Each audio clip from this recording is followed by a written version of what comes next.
I am back from the date, and if you are wondering if I had to pay for it, how much money are we saving on average, and what are the hidden costs behind those bargain prices? So I did what any normal person would do. I got the receipts. Today we are going to sit down and break down some good money habits from the no spend month. I was all getting ready, tucked into bed last night, and then I realized My AC is not working. I'm only on day 14 of my no spend month. So, how did we get here? Hi everybody, it's Amy, and I put myself through 30 days of depriving myself of money. I'm not gonna spend money for 30 days. Why am I doing this? Well, the cost of living, it's never been more expensive to live. Also, like most of you watching, as much as I would like to escape the news, the reality is I can no longer escape that reality because I too could be laid off. AI is very debatable. I am doing this 30 days to basically future-proof myself for what could be, instead of 6-month job search, a 12 to 16-month job search. Well, a lot of these things are scary. I am doing what I can do and control, which is controlling my personal finances, AKA what am I spending, and also looking closer at what can I pull back in spending. So this means I'm doing 30 days of No spend. So what does no spend mean? Well, obviously I need a roof over my head, so I do need to pay my mortgage, my utilities, my cell phone bill, all of those things. However, what it does mean is no restaurants, no cafes, no coffee shops, no paid outings, no bars, no live music. Groceries are under $400 a month, which to some of you, I know that sounds like a lot, but keep in mind, I do a lot of get-togethers with my friends and I don't go out as often. So that does mean my grocery bill is typically more in the $500 area, but we're gonna keep it to 400. And most of all, what hits me the hardest is no energy drinks. That is right, no Alani News, no Blooms. It's not actually that these energy drinks taste that good. Somebody told me that they said they taste what battery acid would taste like, and I'm not gonna lie, it's kind of true. It is the experience that comes with it. So it is the pre-gym ritual that gets me in the mood. So needless to say, I'm gonna be feeling it when it's not there. And I have one of these almost every single day, which is about $2.70 to $3. So just think of how much that adds up. And what's going to hurt my convenience the most is no Amazon. That is right, people. We are eliminating anything from Amazon. As much as the convenience is great, I feel I order and depend way too much on this. First week was off to a great start with a free art gallery, evening walk, and a dinner party. Great chicken. Sometimes you just need a discussion now. Yeah, floss Yes, and tea. which doesn't cost us anything. might- If you are wondering if I had to pay for it, oh, and that date, I did not. Look at them. I swear, this is not a normal occurrence. I've never seen this on the beach. Early on, your girl was feeling good, and then she got a pain in her chest. My grocery bill was already 1/3 spent because I decided to go to Publix, which made me really think, how much money would I be saving if I went elsewhere? Aldi is a little farther than Publix to me, so I did what any normal person would do. I got the receipts. Hello everybody, it is time for the experimental part of the video where I'm going to one of the lowest cost grocers in the country and potentially the world, Aldi, and comparing it to Publix, aka behind me, to see how much money are we saving on average and what are the hidden costs behind those bargain prices. And if you're enjoying the video so far, please give it a like because you have no idea the lengths I had to go to find a Publix parking lot that had this much free space to videotape this. So if you're enjoying it and you appreciate it, please hit that like button and let's dive into that savings. First up, we have eggs at $1.66. Milk, $2.91 a gallon, spinach, $1.79 a bag, and chicken, $3.49 a pound. Lo and behold, Amy found the Alanis, but her mic was not working, and she was able to find them for $2.29 a can. Bananas, 44 cents a pound. Greek yogurt, $2.99 a tub. Total for Aldi came out to $15.57. On to Publix. Eggs, $2.99. Milk, $3.99. Spinach, $3.49. Chicken breast, $5.49 a pound. Alani New, $2.99. Bananas, 65 cents a pound. Greek yogurt, $4.69. Total for Publix was $24.29. When you compare Aldi to Publix, Aldi is almost 36% cheaper than Publix. But is the savings really that simple? Not exactly. It's no secret that Publix is much larger than Aldi and carries a lot more SKUs, aka items. So for your specialty things, such as that viral Good Foods cottage cheese, or gluten-free cookie dough. You're not going to find that at Aldi. Also, unlike Aldi, Publix does have BOGOs. Aldi is cheaper. You are going to have to bring your own quarter for a cart as well as your own bags. So the bigger question is, are you willing to go to more than one place to save money? For me, I did. I adopted the approach of basic necessities at Aldi and then getting specialty items like the gluten-free cookie dough at Publix. Things were looking up, but my AC had other plans. It is 8 o'clock in the morning, and if you can tell from my voice, I am beyond tired. The thing with this no spend month is just because I'm not spending on non-essentials does not mean, as an adult and a homeowner, that I'm not going to spend more money than I thought. I was all getting ready, tucked into bed last night, and then I realized My AC is not working. I'm going to ChatGPT. It's going to be anywhere from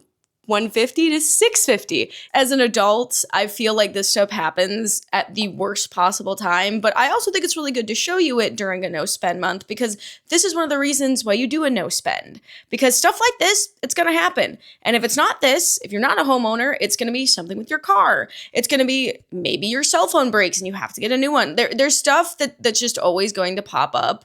It shows the importance of the amount of money that you should have on hand from your emergency fund. And unfortunately, that wasn't the only thing to pop up this month. Oil change and wipers, $146.55. The unexpected part of a no spend, your friends may cover you. Yes, capturing the fact that lovely Gabby paid for my lovely tea today, which means no spend. Energy drinks are out of the question. We are going to be trying some alternatives.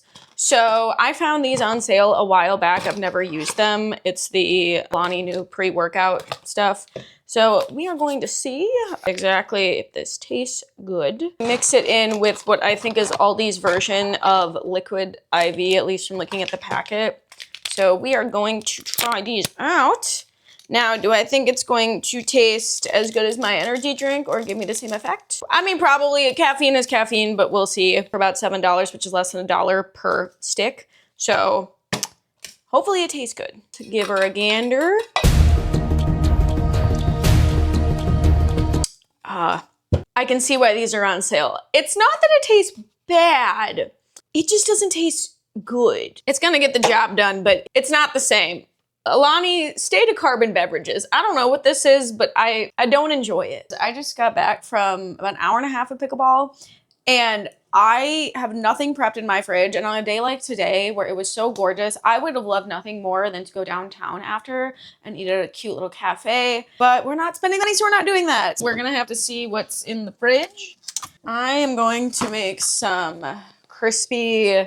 It's not tofu, but it's a similar thing to tofu because frankly, that's one of the only things I have in my fridge, which actually expires in 10 days. While my heart yearned for a restaurant, I really enjoyed getting creative in the kitchen. I had enough to make breakfast tacos, which I actually really like, but I never make them. This is the finished dish. The presentation could be better, but either way, I'm very excited. While I was cooking this, one thing I realized is I am not a very adventurous cook. I would not make something like this probably more than 2 to 3 times a month. By cooking dishes like this, since I'm not going out to eat, is it really forces me to brush up on my culinary skills by making more restaurant quality meals that I typically wouldn't make.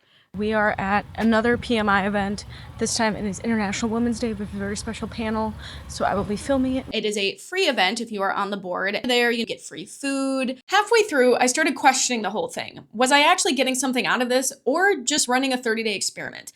I needed someone who'd been there before. So I called in a friend who actually knows what she's talking about. Jasmine Paul, award-winning author, financial educator, and founder of the Wealth Playground. She paid off $40,000 in student loans by 24, helped over 110 people eliminate $350,000 in debt, and teaches kids across the country how to build financial confidence. If anyone could help me think this through, it's her. Personal finances are personal. I didn't have to have roommates. I was in the military. They give you money for housing. So I had money to live my life. I just knew what my goals were, right? It was personal for me. I knew that I wanted to pay those student loans off, and I was able to pay it off by the age of 24 because of the sacrifices that I made.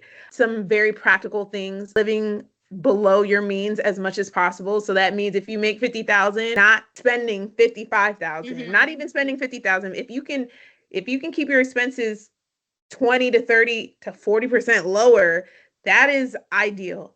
I think for everyone, especially right now in this economy, you have to make money. You have to find a way to make money. Yeah. And not not relying solely on your 9 to 5. I'm not saying go get a side hustle, but I just think it's just wise to have something else going on in the background in addition to that 9 to 5, whatever that looks like. Investing early is important. And investing early just means investing. The earlier, of course, the better. Your brokerage account, your retirement account, the HSA, the FSA, whatever, it's really, really important to invest, not just monetarily, but also investing in yourself. So whether that's upskilling, whether that's taking a new certification or a course, it's not about being behind. It's about what is happening right now in this season and what can I do in this season. If that means I really need to take a solid look at my finances, if that means I need to hire a financial therapist or a financial coach, if that means I need to grow my emergency fund, that's something you can do right now. One of my inspirations back when I had first bought my house, he was one of my coworkers. He owned 2 or 3 duplexes in the city. He was maybe a couple years older than me. He was renting out all of the bedrooms to other coworkers. They were all buddies. They were all cool. So they were paying fractional rent. This man was living in a closet. He owned the property, but he was literally living in this shoebox. And it was only for a season. He had a goal in mind of what he wanted to do. And I remember talking to him about it. He was like, it's those small areas of sacrifice is how you can be able to live the life that you want to live. He owns a franchise right now. Personal finances are personal.